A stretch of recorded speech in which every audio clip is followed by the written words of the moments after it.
Now, this is not clickbait. I actually sincerely feel bad for you if you purchased one of these this year. It is 9:40 a.m.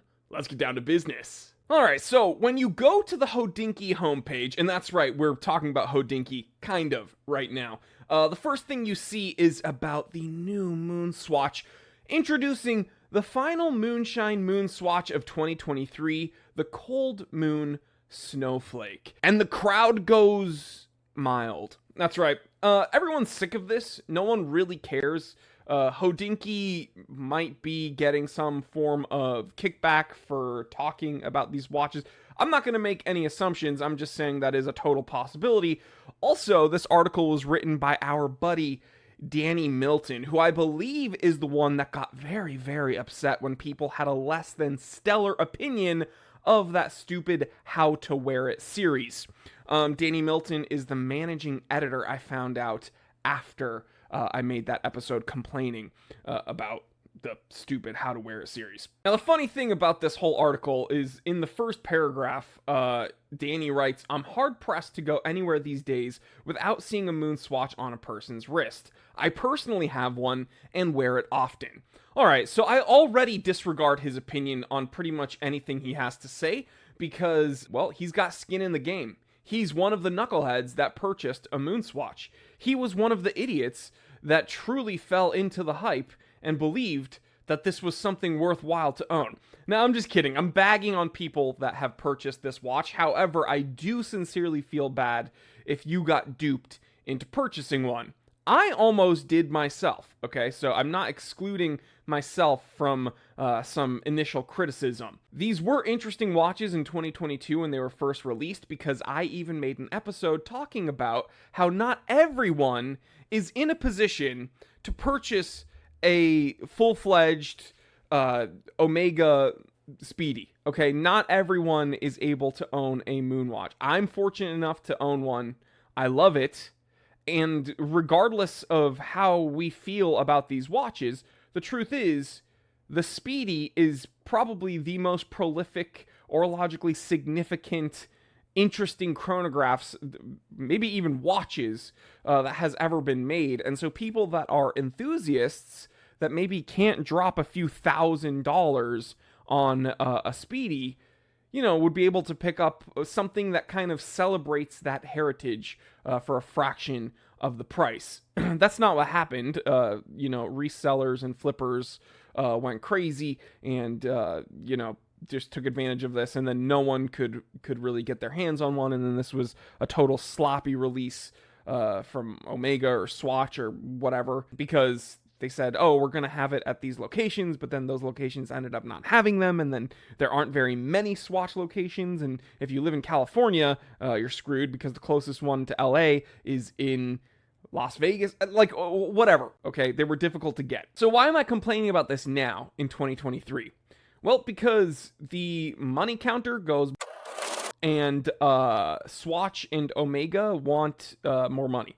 So they realize that, hey, when we give the people the ability to buy these kind of accessible, affordable things that have higher end branding, like the Omega with Swatch or the Blanc Blanc with Swatch, people go crazy and they fight over being able to purchase these, which helps our brand equity because we're going to be in people's heads and in people's mouths talking about it.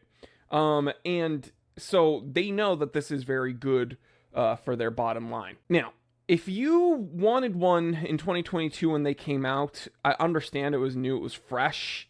Very quickly after, I was initially excited, I realized this was a bad thing. And I made episodes talking about why this is bad. Don't buy into the hype. Don't purchase these at a premium. Don't support the resellers. Okay. Now in 2023, the Blanc Blanc Swatch comes out. And I told everybody, this is stupid, don't get one. This is stupid, it's the same thing as the MoonSwatch, don't get one. Now, I guess they're doing one last push for 2023 with this Cold Moon. And the only thing that's cool about it, I have one on this monitor here, is there's a bunch of snowflakes on the second hand. So, like, there's a macro render here of some etched snowflakes on the second hand. That's fine. Looks cool, I guess. I don't care, and you shouldn't waste your money trying to buy one.